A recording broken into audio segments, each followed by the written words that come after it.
Não sei se posso dizer. Essa crença e a relação ao Duchamp, eu não sei se percebi bem, mas eu aproveitava só para ler aqui, sem querer ocupar assim enfim, muito tempo com a leitura, mas só para dizer primeiro que, por exemplo, quando o Duchamp fala do ready-made, a dada altura ele diz que o ready-made é para não ser visto. Portanto, eu não sei se isso coloca algum problema à tua questão. Pelo contrário. É para não ser visto. É para não ser visto. E depois, não sei se, com o caso do Duchamp, nós precisamos de uma crença, já que o que ele diz é que precisamos de uma anestesia. Eu vou só passar a ler.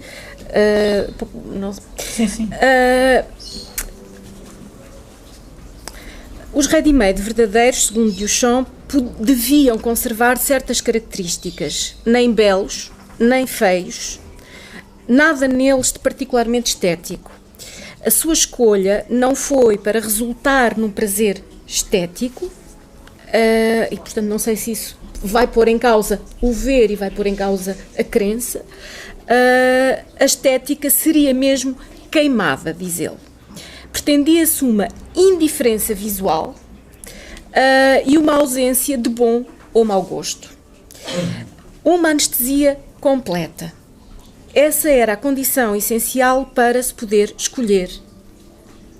Duchamp não escolhia um objeto pelas suas qualidades refinadas, mas porque ele não tinha quase nenhuma qualidade.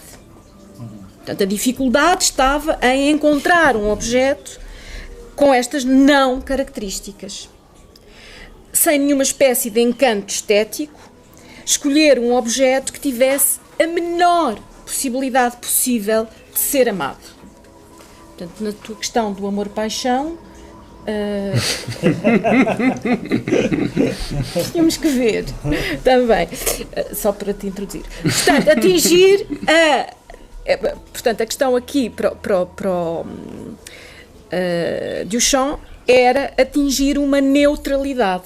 Ora, a crença não é neutra, como a visão não é neutra.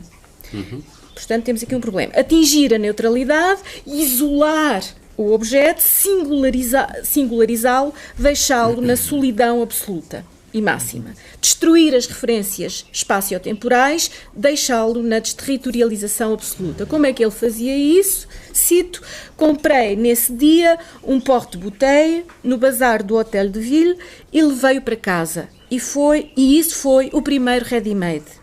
E o que me interessou então foi dar-lhe nessa escolha uma espécie de bandeira ou de cor que não tinha saído de um tubo. Esta cor obtive-a inscrevendo sobre o ready-made em questão uma frase que deveria ser ela também de essência poética e frequentemente sem sentido normal, chegando a jogar com as palavras. Portanto, o que aqui ele está a dizer, e contestar-me-ão, é que a escolha e a inscrição vão desfazer o processo de criação habitual e, portanto, vão desfazer a crença e vão desfazer a visão portanto, as coordenadas espaciotemporais. Portanto, o momento subjetivo inconsciente é indeterminado e arbitrário e, portanto, esse momento da criação desaparece. Há uma inversão dos meios habituais do artista, o que significa dirigir em sentido contrário o movimento primeiro de criação. Abolir os sentimentos com, diz ele, uma espécie de relogismo, pela escolha da hora, com toda a demora, através de uma espécie de encenação onde se dá o afastamento da realidade, produzindo uma anestesia. E é, portanto, eu depois poderia continuar, mas há aqui para chegarmos à questão, por exemplo, da ruptura do olhar, há a ideia de se produzir uma anestesia. E a minha questão é como é que com a crença e a visão se produz essa... Eu não sei Era só para encadear, então, esta relação com a visão. Porque o que é o resultado da crença, chamemos-lhe assim, ou consequência, efeito da crença, é precisamente deixar de ver o que está à frente dos olhos. E nesse sentido, não é a visão que interessa. Ou seja, não é apenas a visão que está em jogo. Na verdade, a crença faz-nos ver aquilo que não está lá. E, nesse sentido, abre, como escreveu o Certeau, um vazio, cria um vazio, é criador também de um vazio. O que é curioso nessa citação, como estava a dizer, é se ele retira as características estéticas, depois também não tem problema em acrescentar uma frase, como ele diz, poética, não é? Ou seja, esse acrescento também da frase poética, ou bastava a frase, isto é uma obra de arte, bastaria essa para aquilo que nós estamos a ver já ser outra coisa, e portanto já não é só o que estamos a ver, e portanto é claramente não a visão que está em jogo. No caso do ícone, por exemplo, para usar essa referência que eu estava a dar há pouco, no caso do ícone, não é o que está à frente dos olhos que leva o crente a crer apenas. Nesse sentido, era um ídolo. Estava lá. É precisamente o que não está lá. E uma das características do ícone, nesse sentido, é também a inscrição. Ou seja, a palavra está lá inscrita, o que também é curioso. E, nesse sentido, eu tinha feito aqui há pouco um esquema para poder falar disso, e havia um momento de descrença, como parece-me fundamental, que é também do Chan. Do Chan consegue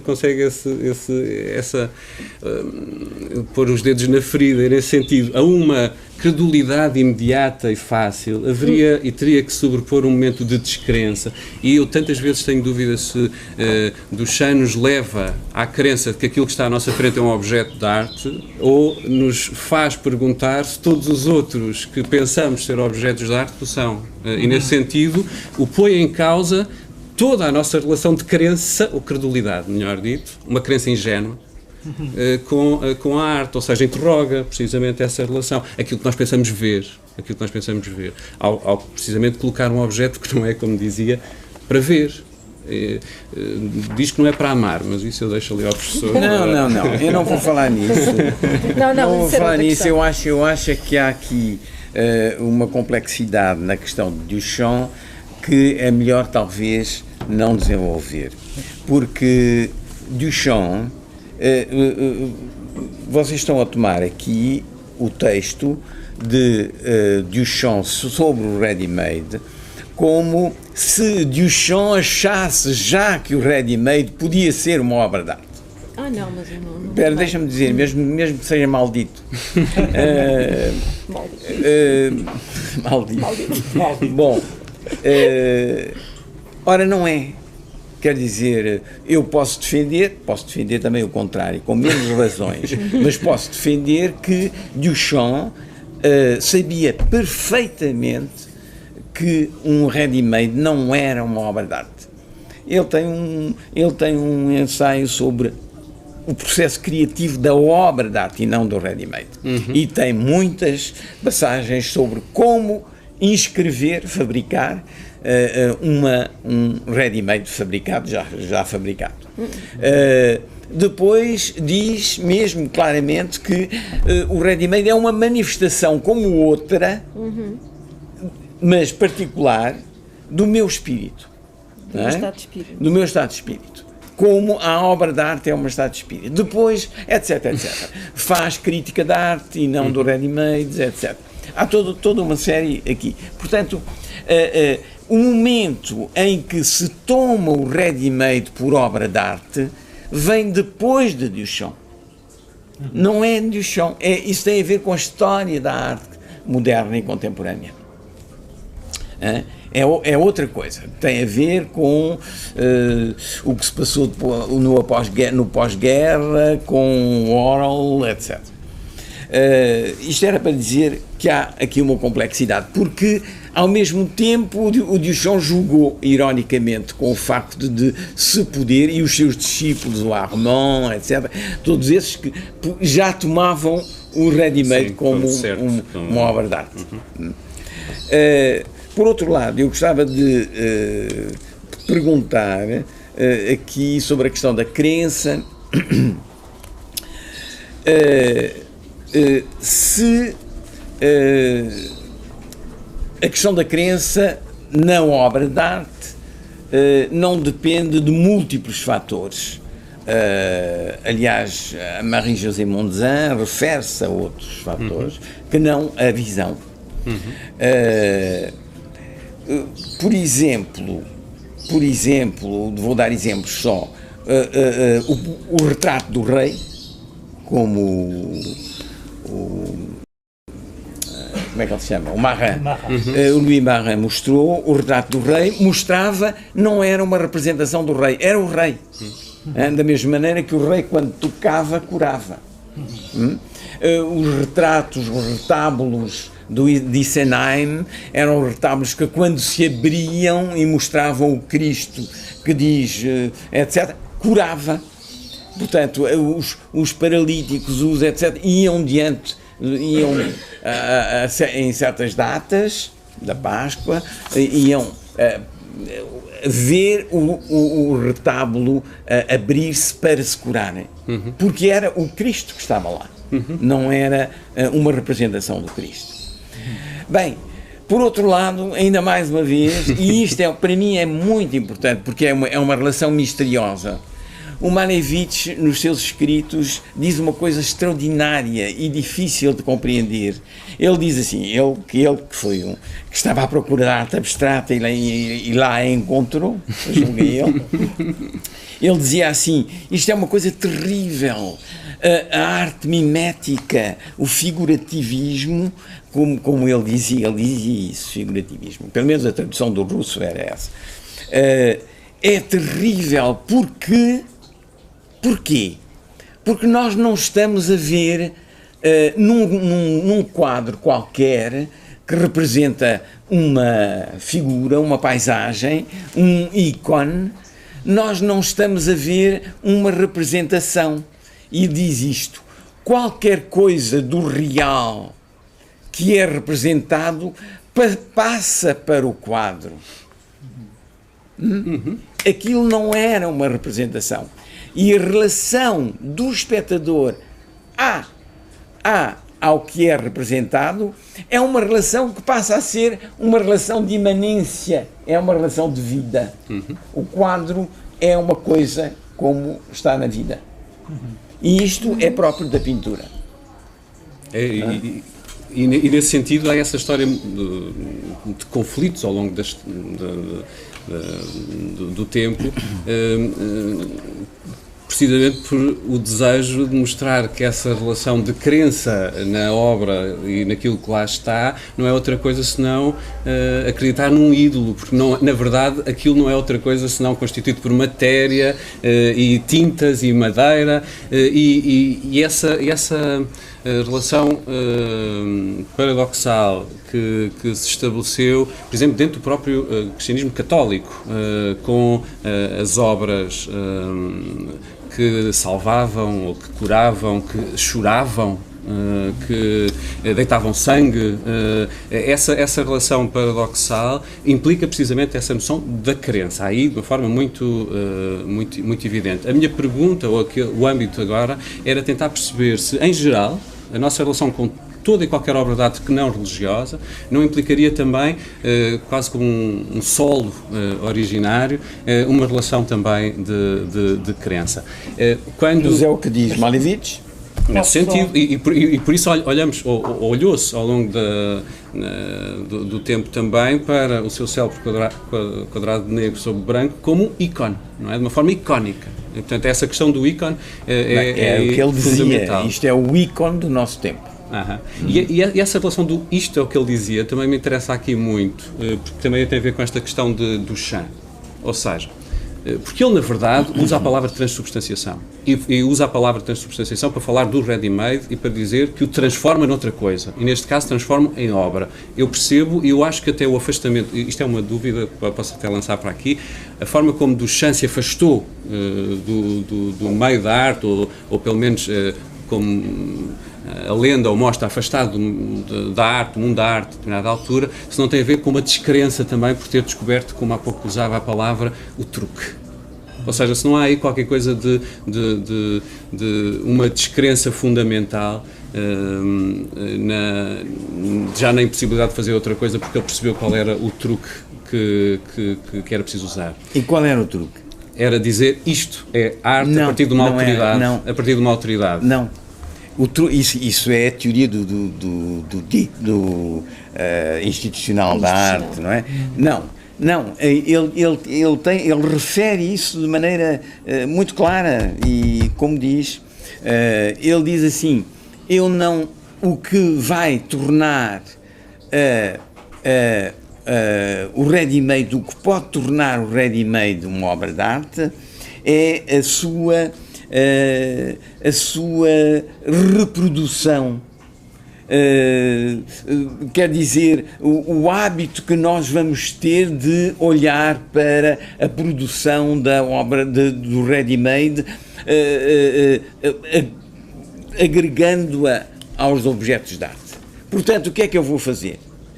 Eu faço um número limitadíssimo de ready-mades por ano. Para contrariar esse perigo.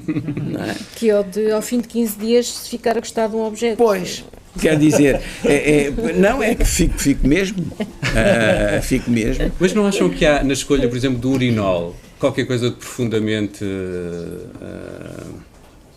ele diz que não escolhe por gosto, ou seja, indiferente, mas não há na escolha do urinol, enviar um urinol para uma exposição, para um grupo de pessoas, qualquer coisa, não é de gosto, mas de disgust, não é? De desgosto, de qualquer coisa de... Não, vou enviar qualquer coisa que seja profundamente provocatório.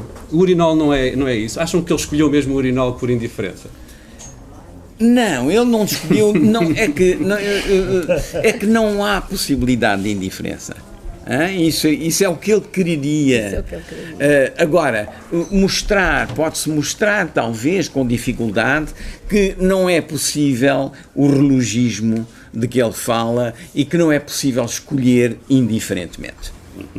Porque é quase contraditório escolher indiferentemente, não é? Se fosse por acaso a tal hora. Bem, portanto, eu acho que ele nunca escolheu. Pelo contrário, ele pensou de maneira extraordinariamente inteligente, não é? O Breton dizia que era o homem mais inteligente do mundo, que o Duchamp era o homem mais inteligente do mundo. Bom, é possível, sei lá. Acredita. Mas de qualquer maneira é de uma inteligência extraordinária a escolha de um ready-made. A Fountain é claro que a intenção era provocatória, mas era uma intenção extraordinária, porque ele, bem, não vamos examinar agora a Fountain, mas ele faz com a Fountain uma série de inversões das operações necessárias à produção da obra de arte segundo Kant. Ele inverte completamente Kant e inverte até o urinol, não é? Pondo assim, faz o urinol, em vez de ser de o jato ir para o urinol, vem do urinol e vem em sentido contrário e inverte aquilo tudo, bom, e faz daquilo uma fonte, uma fonte. Bom, claro que ele não escolheu com indiferença, claro que não é possível escolher com indiferença, claro não, mas não é possível escolher com indiferença. Simplesmente, então pergunta-se como é que nós fomos suficientemente ingênuos e crédulos para acreditar que se pode escolher com completa indiferença Aqui a Ana tem, com certeza, qualquer coisa a dizer. Não sei, provavelmente, não sei, não tenho resposta, mas provavelmente não é uma escolha, mas pode-se introduzir aqui uma noção também muito difícil, que eu te passo depois para explicares, que é a noção de inconsciente. Talvez não seja uma escolha consciente,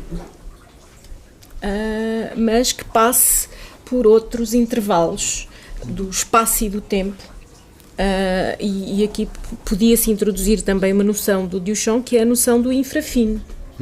Quer dizer, há intervalos do tempo e do espaço por onde passam, podemos chamar-lhe matérias, e essas matérias, diz ele, são as matérias que ousam.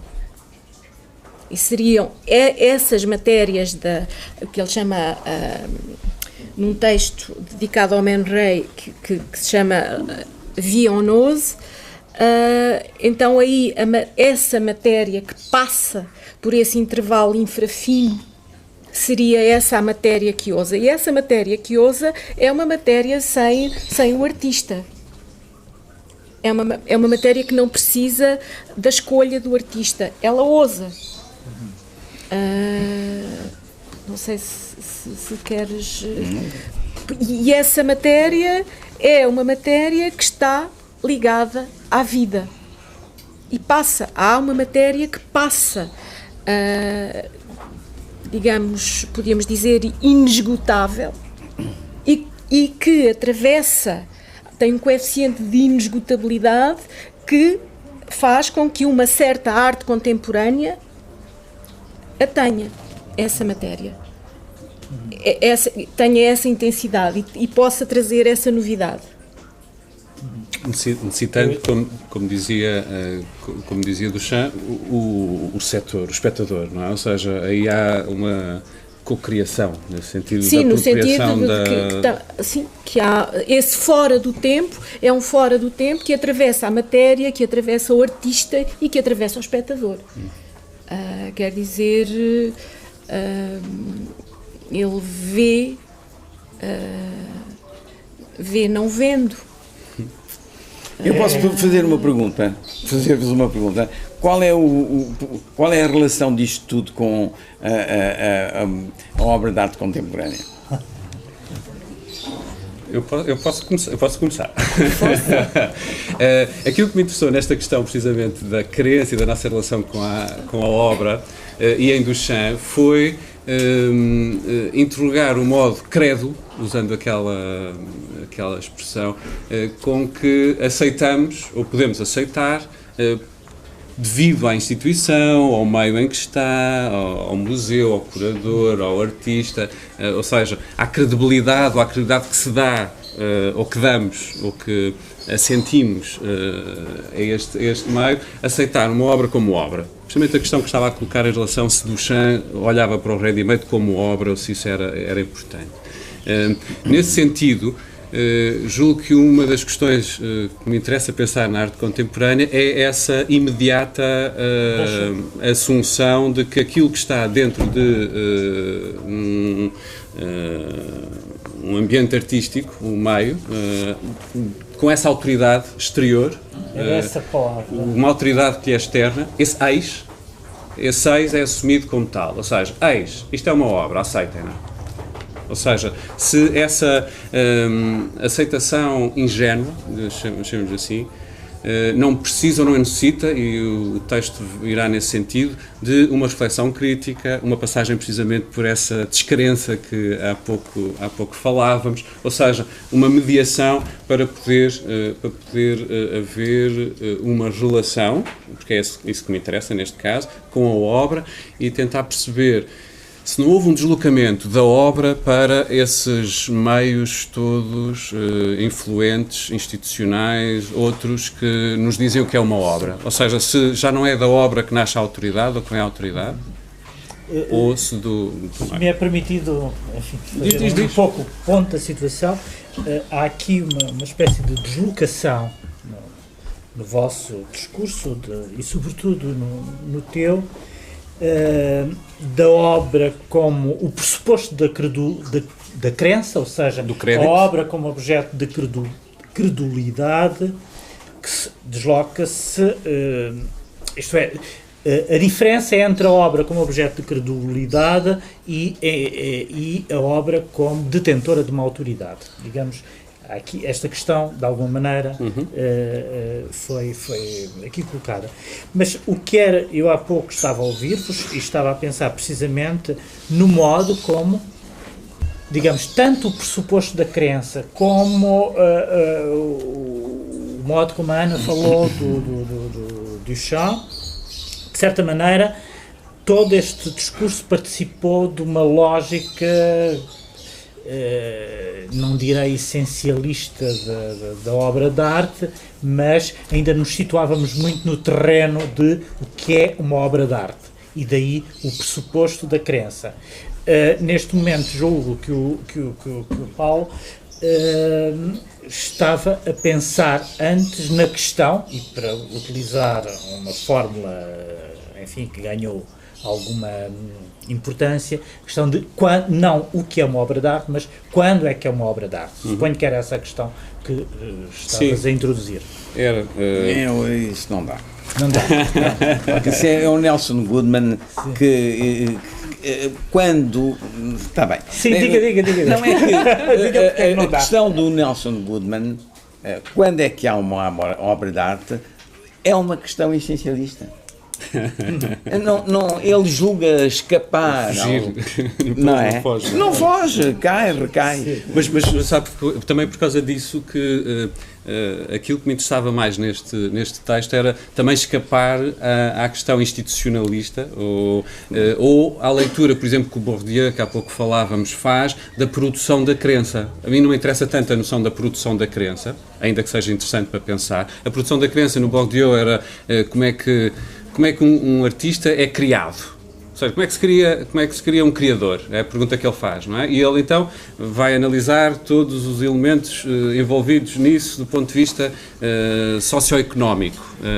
O galerista, os museus, o crítico, o próprio, a comunidade que o recebe, os colecionadores, ou seja, tenta perceber como é que a crença num determinado artista ou numa determinada obra é constituída. A mim sabe-me pouco. Ou seja, a palavra crença, sob esse ponto de vista, não me interessa tanto, a não ser no sentido de pensar como é que isso de facto faz e pode influir. E por isso me interessa desviar do contemporâneo nesse sentido, ou pensar o contemporâneo, não sob esse ponto de vista da construção pura e simplesmente institucional de uma obra, aceite credulamente, mas em relação ou seja, com as forças, com a Eu estou totalmente de acordo consigo, e se me permitem, só para clarificar, para que nós fiquemos num plano de inteligibilidade, a questão posta pelo António Guerreiro é perfeita. Quer dizer, estamos aqui em face de duas possibilidades. Nós dizemos que uma obra, fazemos um juízo de gosto, que uma obra é uma obra de arte, que já não é um juízo de gosto, é um outro juízo, mas enfim, é uma obra de arte porque isto implica uma credulidade,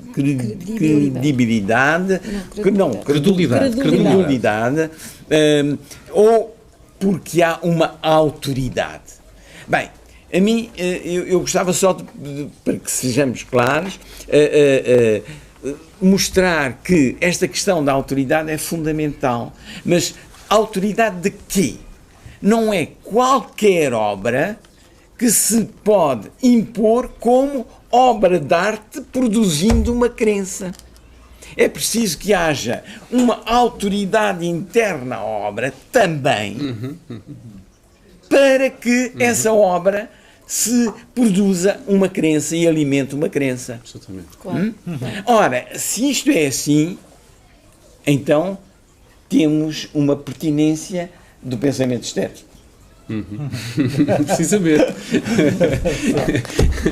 E é nesse sentido que eu julgo que o desvio que se faz tantas vezes em algum pensamento contemporâneo do estético para uma análise da obra de arte a partir da autoridade, que não da obra, mas de outros centros de poder, que são centros de autoridade também, são exteriores à obra, me parece pobre. Nesse sentido, me parece... Não é que não deva ser pensado, eu julgo que é fundamental pensá-lo, eu julgo é que não podemos ficar aí como se fosse esse o fim, e portanto aquela passagem por Duchamp para mim é também uma passagem pela descrença, no sentido de pôr o dedo na ferida para vou-lhe chamar ateísmo, uma passagem pelo ateísmo para uma fé reflexiva mais profunda ou aprofundada, ou seja, destruir as imagens que se têm, a necessidade de destruir as imagens que se têm dos ídolos, nesse sentido, para uma imagem mais, eu não gosto da palavra purificada, mas aqui parece-me... A passagem da arte figurativa, representativa ou à abstração não deriva um pouco dessa atitude? Não tenho assim uma resposta imediata, tenho algumas dúvidas em relação a isso. A própria relação, por exemplo, que o Greenberg tem com o formalismo e depois como codifica em doutrina e implica uma relação com a obra a partir de qualquer coisa também dogmático, eu julgo que até o mostra. Não é uma forma para mim de destruição dos ídolos, às vezes é a criação de outro, pode ser a criação de outro. Por exemplo, só não fazer, ou não se pode fazer, usando algumas... não se pode fazer obras de arte abstratas porque elas não os metem para o homem, para a relação do homem com o mundo. Julgo que isso é tão reprovável como dizer não se pode usar o figurativo porque o figurativo remete para a arte religiosa ou o que seja. Julgo que não faz sentido. Haverá em todos os momentos da história qualquer coisa de profundamente, chamemos-lhe, ahistórico. Portanto, nesse sentido, julgo que há qualquer coisa no contemporâneo que é nós não sermos verdadeiramente contemporâneos de nós próprios, como diz Foucault. E esse aspecto de nós não sermos contemporâneos de nós próprios, no sentido de que sermos atravessados por forças que não dominamos ou que não temos consciência, o inconsciente que há pouco falava, ou que é necessário olhá-las. Mas são tempos contemporâneos? Estão cá. Olhar para isso que aparentemente não é contemporâneo, interessa-me muito, mas em termos pessoais. Há pouco falávamos de um artista, o Rui Chaves. O Rui está continuamente nos textos a pôr em causa precisamente essa qualidade do contemporâneo, esse conceito do contemporâneo, porque não se revê nele. Porque, aliás, olha para o contemporâneo sob um ponto de vista muito crítico em relação a uma certa superficialidade, a uma colagem de imagens ou referências, e julgo que aquele olhar subspecie eternitatis, sobre o olhar da eternidade, ao ponto de vista da eternidade, como tantas vezes também o refere, e por isso é que ele fala de uma sacralização necessária dos gestos e do tempo. Pode acontecer no contemporâneo, ou seja, está aqui, é de agora. A dificuldade da categoria contemporâneo, como estavam a dizer, é precisamente como ela engloba tanta coisa, não é? Até aquilo que não é dito aparentemente atual. O que é o problema às vezes da dificuldade de perceber se estamos a falar do atual ou do contemporâneo, se o contemporâneo é o atual ou o que é feito atualmente. Não é, o contemporâneo é o inatual. Se ele fosse qualquer coisa. precisamente porque há uma diferença aí a fazer, acho eu, que é a questão do tempo empírico. E só para voltar a uma questão que ficou em suspenso, qual a importância, porquê tantos artistas se referem a Duchamp? É por causa do ready-made, não é? Por causa do ready-made. E porquê o ready-made? Porque o ready-made reduz-se, em princípio, assim, no discurso comum, não no discurso do Duchamp, como a Ana mostrou, reduz-se a um objeto empírico, não é? Ora, uma das características da obra de arte contemporânea, num certo regime, há outras obras contemporâneas, é reduzir precisamente o contemporâneo ao movimento dos objetos empíricos. É a imagem empírica que se autolegitima atualmente, que contém ela própria o seu sentido, sem ser necessário um código, um referente para compreender o seu sentido. O seu sentido é o esvaziamento, etc, etc, etc.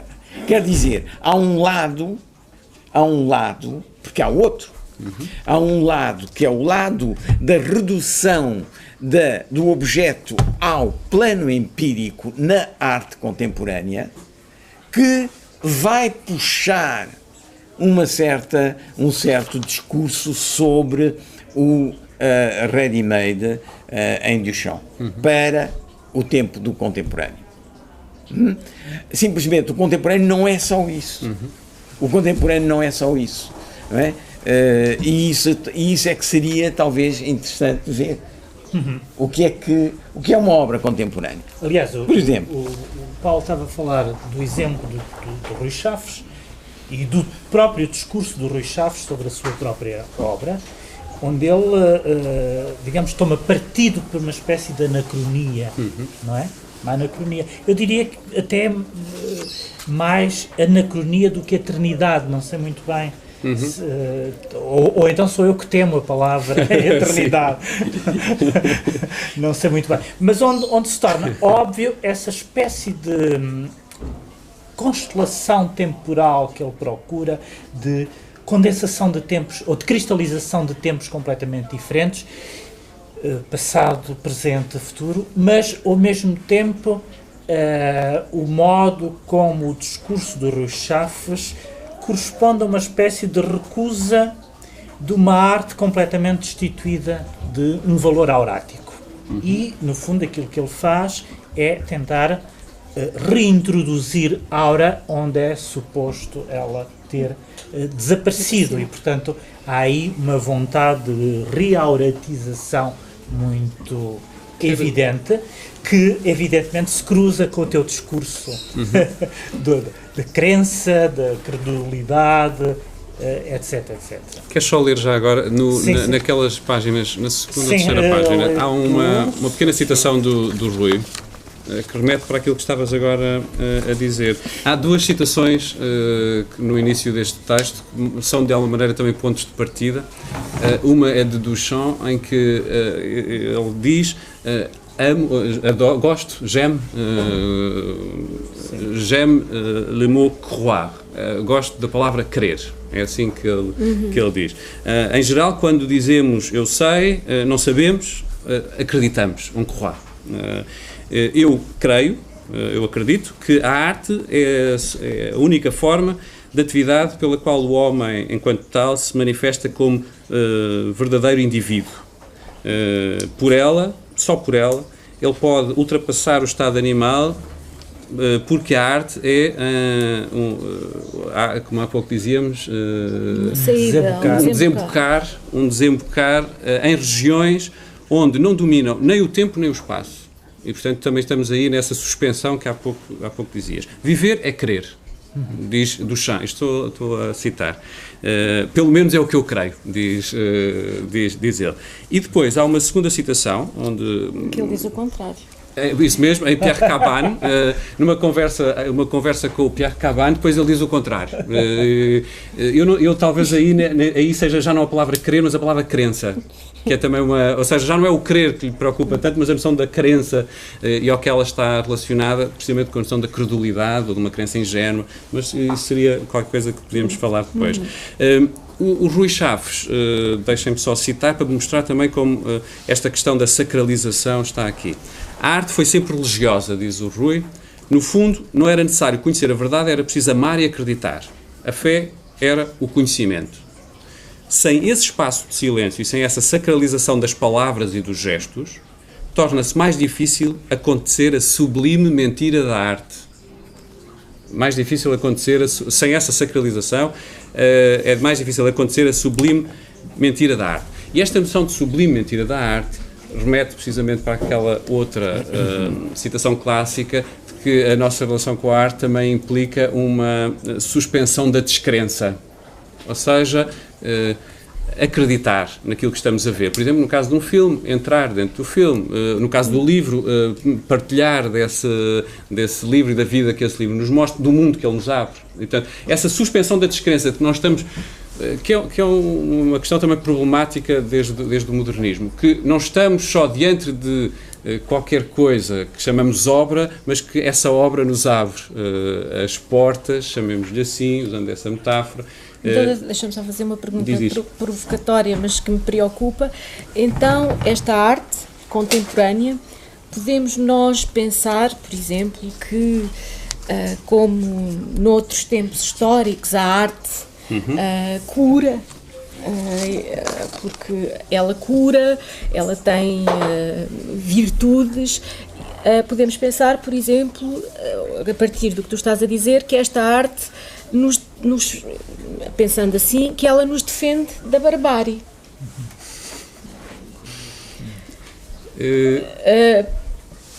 Não sei se nos defende da barbárie, tenho muitas dúvidas em relação a isso, e o Jorge Steiner trabalhou isso durante muito tempo. Nem a arte nem a educação nos defendem da barbárie, julgo que não. Mas permitem uma alteração do olhar.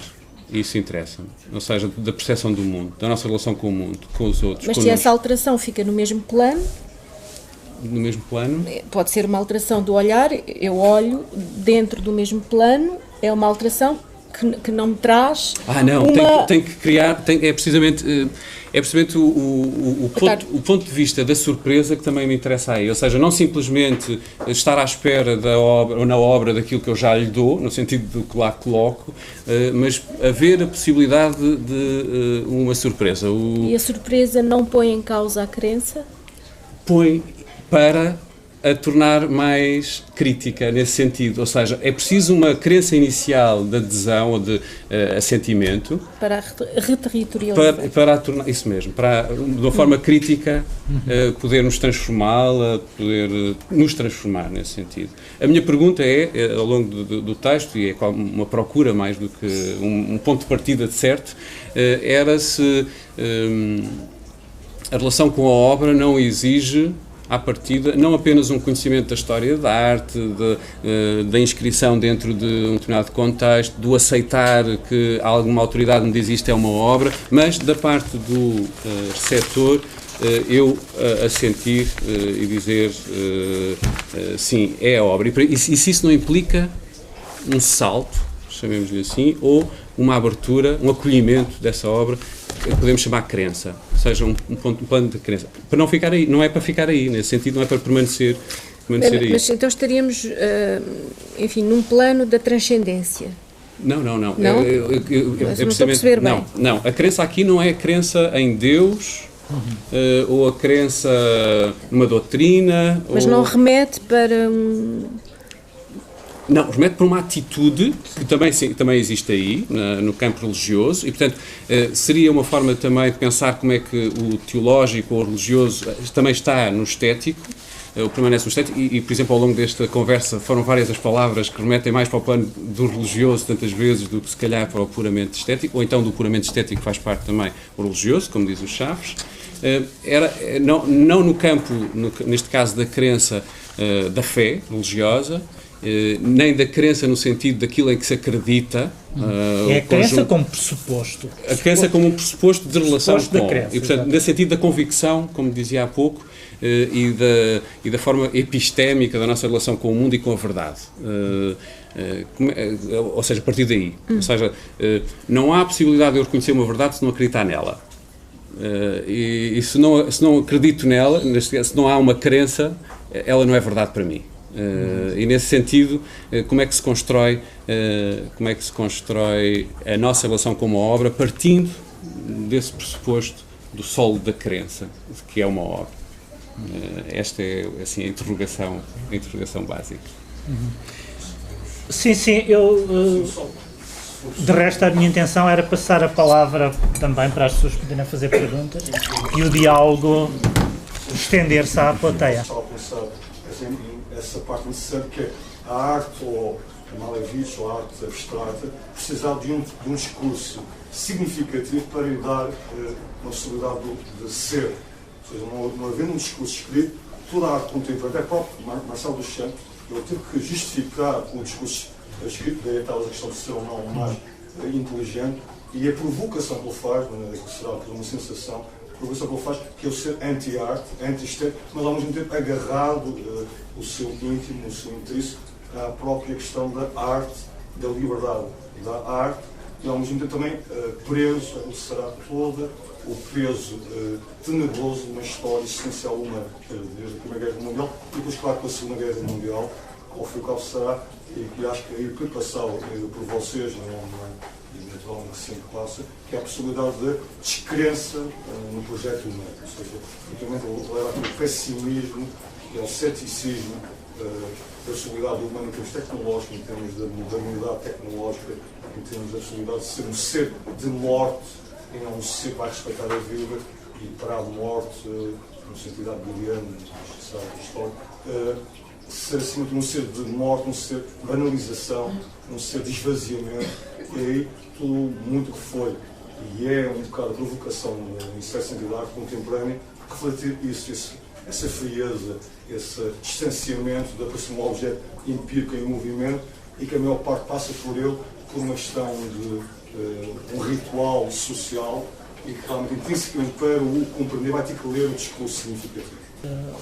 Quer começar por que é que há comentário? Eu posso dizer que esse sentimento que estava a dizer, que muitas vezes se pode ter diante da obra, que implica eu conhecer um texto teórico ou a intenção num texto que o autor lhe dê.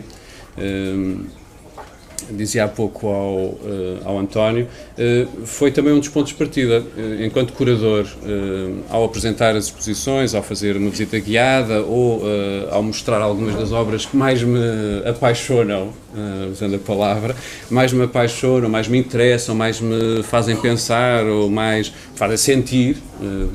A obra não implica apenas essa relação sentimental. Uma das coisas que às vezes recebo é então, mas um tipo a cair para dentro da água, isto é uma obra de arte? Então, mas isto eu estou a falar mesmo de uma obra de arte de um autor chamado Basianader, que filmava a cair para dentro dos canais em Veneza, canais em Amsterdão, um canal em Amsterdão, ou então a cair do telhado de casa para o chão, nos anos 70. Ou então o Francis Alise, um belga que faz caminhadas, e as caminhadas são a obra, e são inúmeros os exemplos que podemos dar, não é? O que é que, muitas vezes eu recebo este eco, mas é isto uma obra?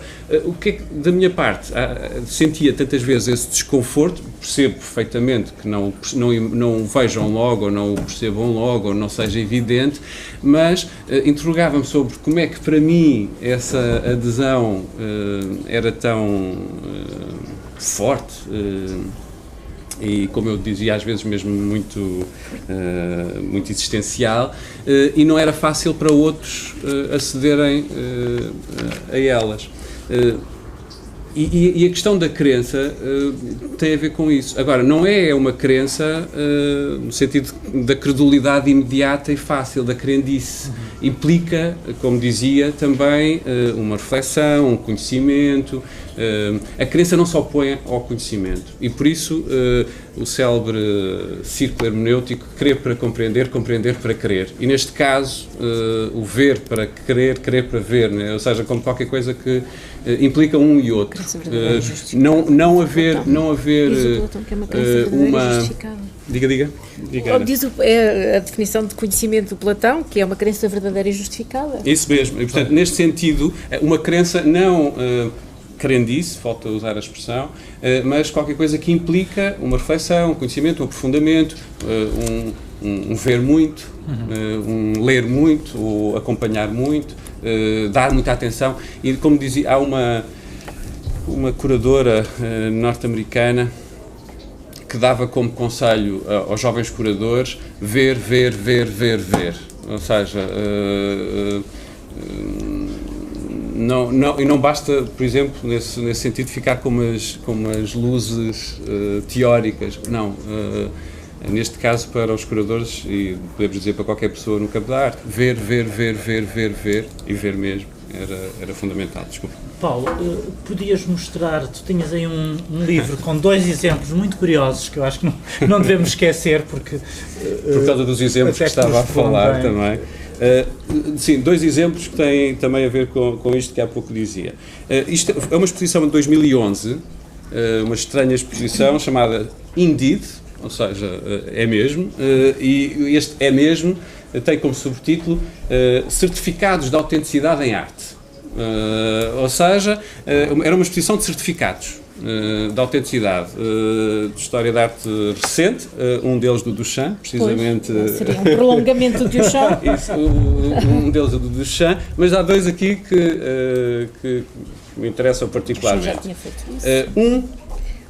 É um telegrama que o Robert Rauschenberg envia para uma exposição e que diz, e o telegrama é mesmo só um telegrama, e que diz This is a portrait of Iris Clert, isto é um retrato da Iris Clert, if I say so.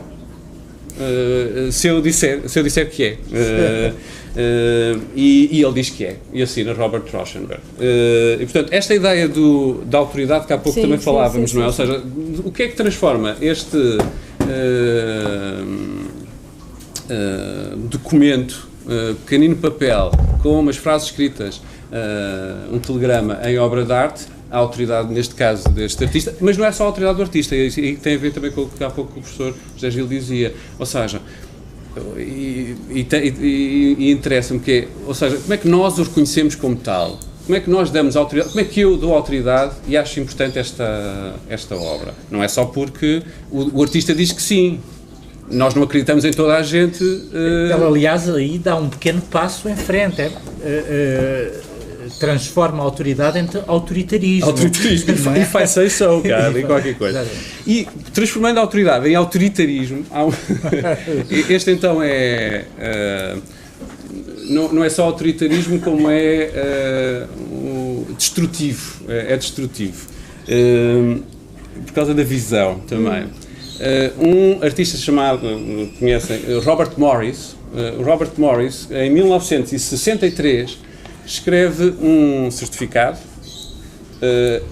que se chama Statement, uma declaração de retirada estética.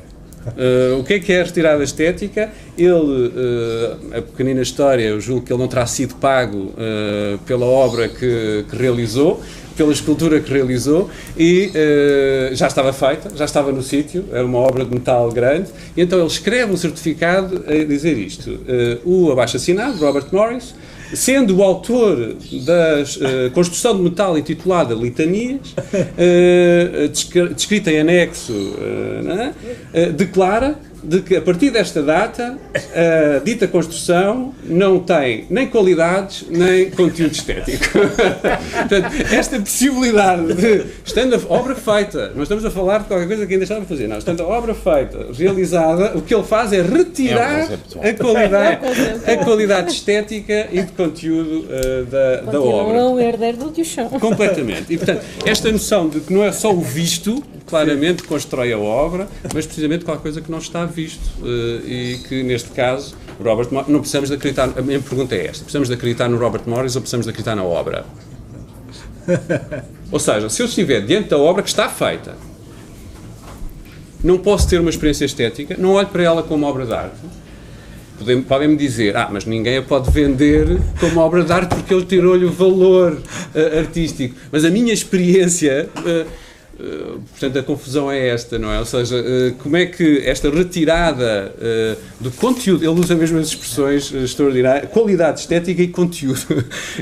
Se essa retirada do conteúdo retira alguma coisa, a possibilidade de eu experimentar qualquer coisa diante da obra.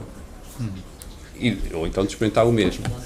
A filosofia do Spinoza é, se posso comparar, tem um coração muito abrangente. E nela cabe quase tudo o que foi dito hoje. As definições da arte pessoais. A arte renova o olhar, tem logicamente uma inscrição, sei lá, Shklovsky ou outra, a arte contra a barbárie. Olha, o Benjamin e muitos outros teriam subscrito. Eu acho muito legítimo. E o Spinoza teria dito, sim, muito bem, por que não? E também outras definições da arte.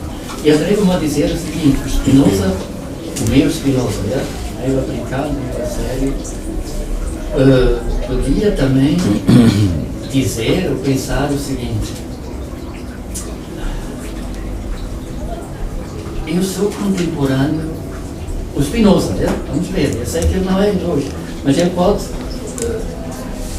brincar, dizer, sou contemporâneo, sinto-me contemporâneo daquele, como é que ele chama, Duchamp, mas também daquela como a Joana Vasconcelos, da mesma maneira como sinto contemporâneo como do Mozart, como do senhor Seabra e do senhor, como é, ou não é uma família, Tony Carreira e filho. E outra, claro que sou eu atrás desse Spinoza, desculpa, agora vou revelar a minha identidade atrevida. Para mim, estética contemporânea no sentido de reflexão teórica de académicos ou pronto, de outras pessoas capacitadas para isso, sobre a arte no momento, a arte atual. Eu vou definir dessa forma, a arte atual ou a arte, obras, sejam sob qual definição, que conseguem criar esferas à volta deles. Olha, o Zé Cabra cria esferas, o Mozart criou e continua a criar. Olha, é uma reflexão estética que não dá conta desse leque vasto que vai do Duchamp, do Rembrandt, até aos grafites e até às inscrições nas casas de banho da Uma ou Zé Cabra na música. Para mim, falando do ponto de vista do Spinoza metafórico, não satisfazem ainda, mas estão num bom caminho. Muito obrigado.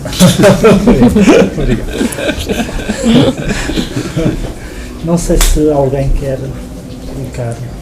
Queria colocar uma questão sobre a temporalidade e é muito simples. É possível falar-se de atemporalidade no contemporâneo, ou seja, havendo uma sobreposição de tempos, havendo uma justaposição também de tempos, pode-se dizer, pode-se concluir que há atemporalidade no contemporâneo? Posso responder com uma... não é? Me desculpem. Sim, Posso responder com uma figura. Não é esta. Não é esta, é o Boba. Qual é? É os da Barbarian. Os da Barbarian estão aqui atrás. Aqui, não é? Estão aqui.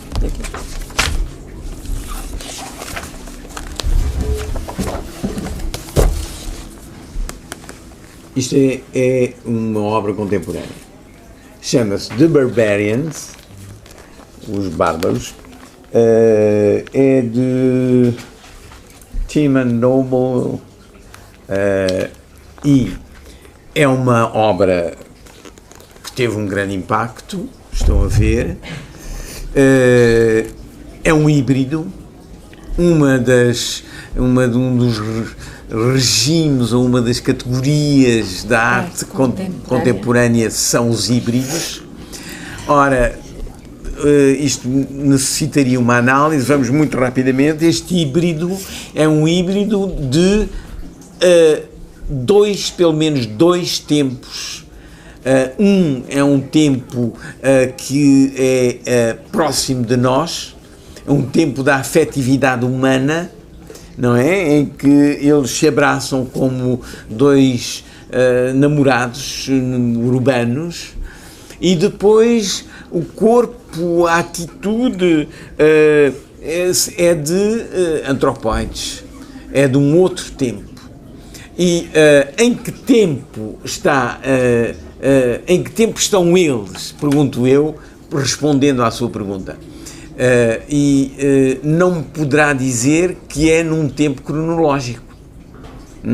Nesse aspecto eu posso talvez começar por dizer, para analisar, que isto é numa atemporalidade que se situa. Não é? O híbrido este híbrido aqui, está de acordo? Entra numa atemporalidade. Uma das características da arte contemporânea, em muitos regimes, é precisamente o de entrar numa tensão entre dois opostos que implicam dois espaços ou dois tempos. Por exemplo, aqui, muito simplesmente, nós temos uma figura viva e sabe-se que é viva por causa do olhar. Portanto, é uma figura de um tempo que é diferente da figura aqui representada, que é de um morto, de uma morta, não é?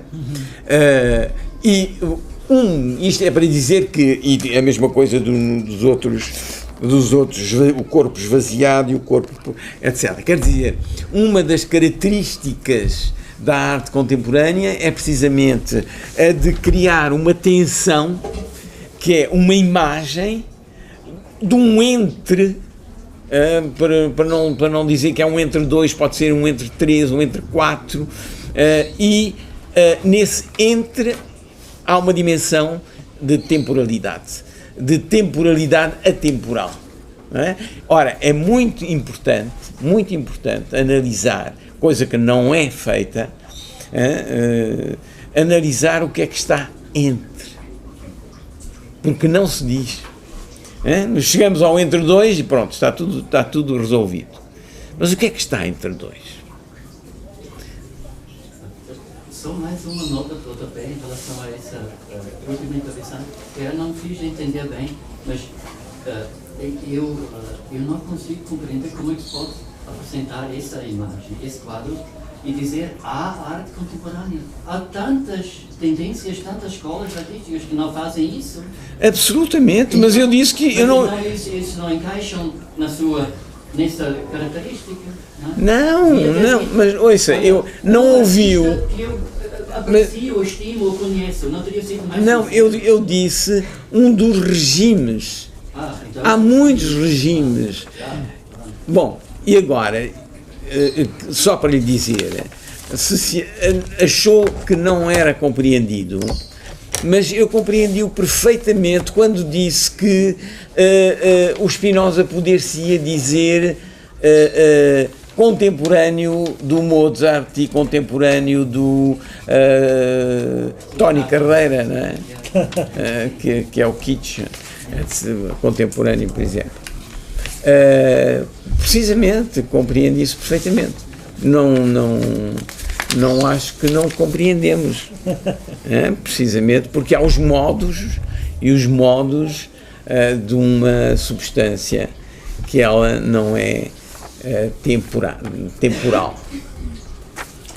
Não sei se há mais alguma questão que queiram colocar. Eu gostaria de responder à pergunta que colocou em relação a em que tempo se colocam essas obras. Através do meu conhecimento e de todas as hipóteses de resposta possíveis, e a válida para mim seria que tem uma simultaneidade de tempos, que é o tempo de cada parte que se une nas obras, como o tempo do artista, no momento em que ele pensa fazer, como o tempo do fruidor que está a ver, quem está a presenciar, quem está a ver a fotografia daquela imagem, como nós sabemos, não estamos aqui. Pois, mas a simultaneidade é ela própria situada num tempo? Qual? Não necessariamente. Ou é, mas não necessariamente, então não há relação entre os planos da simultaneidade das diversas situações de simultaneidade? Talvez a relação que nós, cada um na sua individualidade, consegue estabelecer através do conhecimento que adquiriu. É por isso que há temporada. Mas eu, nesse caso, reenviava para o que disse ali a propósito de Spinoza. Estamos aqui em presença de modos diferentes que são imanentes a uma substância. Não é? É uma maneira de fugir à sua pergunta.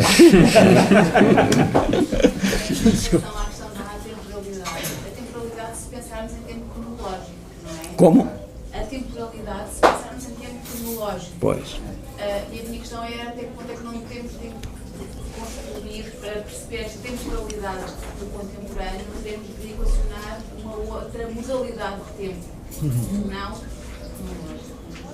Não, mas isso nós já temos, quer dizer, os paradoxos do tempo, desde o Santo Agostinho, acumulam-se cada vez mais. E não é a arte contemporânea que os mostrou. Na arte moderna está tantos tempos diferentes coexistiram num quadro de Matisse, por exemplo, não é? Ora, o que me encanta mesmo é que eu não preciso de raciocinar para achar aquilo pertinente, imediatamente pertinente.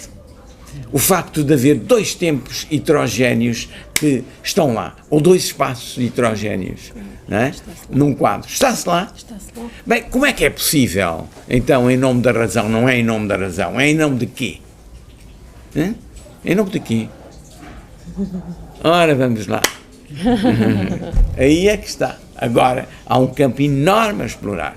É em nome de quê? Eu não vou dizer em quê, não é? Porque senão continuávamos. A propósito do tempo de Santo Agostinho, vou contar uma história que se iniciei em África. Eu fiz serviço militar. Eu de vez em quando saía, porque trabalhei nos serviços de fotografia e cinema, viajava e acompanhava-me sempre o capelão, que teve dois. A gente fazia uma paragem de vez em quando para tomar uma cerveja e comer, e sempre que havia uma povoação a gente entrava. Saudade, foi exercício nacional, entrava. Os velhos na sociedade africana são respeitados, ou planas. Eu faço assim sinal, entramos, estava aquela própria conversa, tinha relógio, e diz-me o velhote: o branco tem relógio, mas não sabe o que ele tem.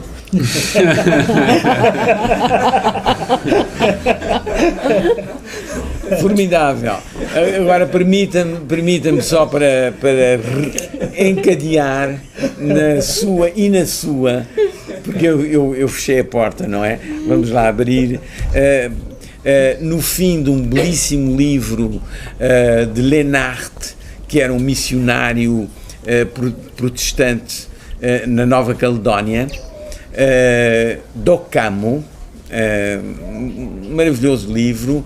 Ele, depois de 10 anos de catequização na Nova Caledónia, ele teve a sorte de ter um informador, como dizem os etnólogos, extraordinariamente inteligente, e escreveu esse livro sobre os Kanak da Nova Caledónia. Então chega ao fim da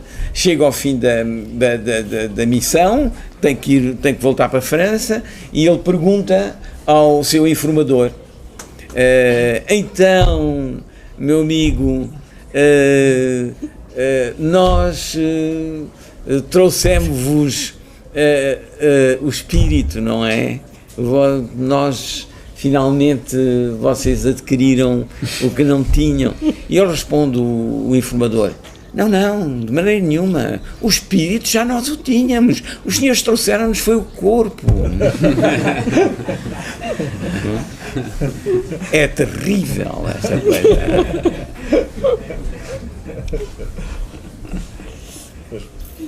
Está na sua linha. Se não houver mais intervenções, dávamos por terminada a sessão. Obrigado a vocês. Obrigado, e a vocês também. Obrigado.